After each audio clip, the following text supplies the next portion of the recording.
So I'm going to start with a bold statement. Interior designers and architects can do the same thing. Now, I really hope you know that that is complete bullshit, because that is not true. But here's something that's really interesting. A lot of people think interior designers and interior decorators are exactly the same thing. Now, that is also bullshit. So, some strong words, but I'm going to break this down for you in today's video. I think there's a real misconception due to lots of popular TV shows, sorry HGTV, that love to use the terminology interior designer. One person in particular that drives me up the wall is Brian Baumler's wife, Sarah Baumler, who always says she's an interior designer. She's not an interior designer, she's an interior decorator. And there's a huge difference between the two. And today I'm going to break down what those differences are. So here's a really high level way of looking at it before we get into the nitty gritty of the differences between interior designer and interior decorator. Let's say you're an architect. An architect could essentially do interior design if they really wanted to. They could do interior decorating if they wanted to. But here's where it's different. Interior designers, we can't do what an architect does. We're not trained to do it, nor are we really allowed to do it. So there's a limitation there. But we can do decorating stuff and we can do interior design stuff. So that's where we fit in that model. Interior decorator, they can't do what architects do and they can't do what designers do. They're interior decorators. So that's the big difference, is that as you kind of move down, an architect can do anything out of that group. An interior designer can do theirs plus one below. An interior decorator can really just decorate. And we're going to get into what that difference is. I'm not going to go into what an architect is because I'm not an architect, so I'm not going to speak for them. But I'm sure there are plenty of YouTube channels that do go into that. What is an interior designer?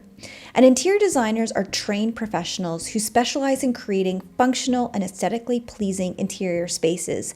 They have a deep understanding of architecture, building codes, and construction processes. Now, don't get this confused. We are not architects, but we do have a really high level of understanding, reading drawings, architectural drawings, etc.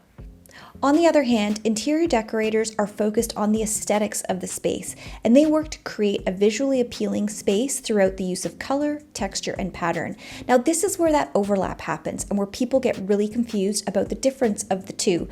Interior designers also will focus on those things, but they do get into construction drawings and they do get into building code. So that's where a lot of that confusion comes from, because a lot of people see interior design as interior decorating, but interior decorating is very limited to the aesthetic of the space, and that's the key word, the aesthetic of the existing space.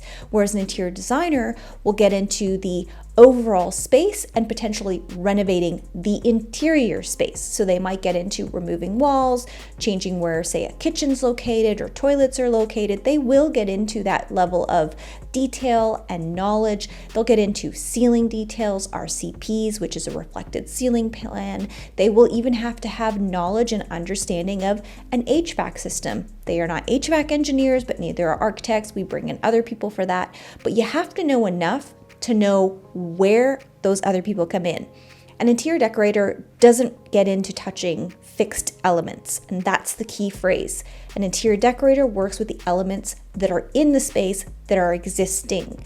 Interior designers can remodel and make a plan to change existing elements, such as walls, doors, washrooms, kitchens, etc. So interior designers like myself work really closely with our clients to create a functional and personalized space. We're going to consider factors such as the client's lifestyle, their budget, and needs to create a space that is both beautiful and practical. Interior decorators also work with clients to achieve an aesthetic and a feel in a space, but their conversations are really going to be around working with fabrics, furnitures, and accessories to create a cohesive and visually appealing space.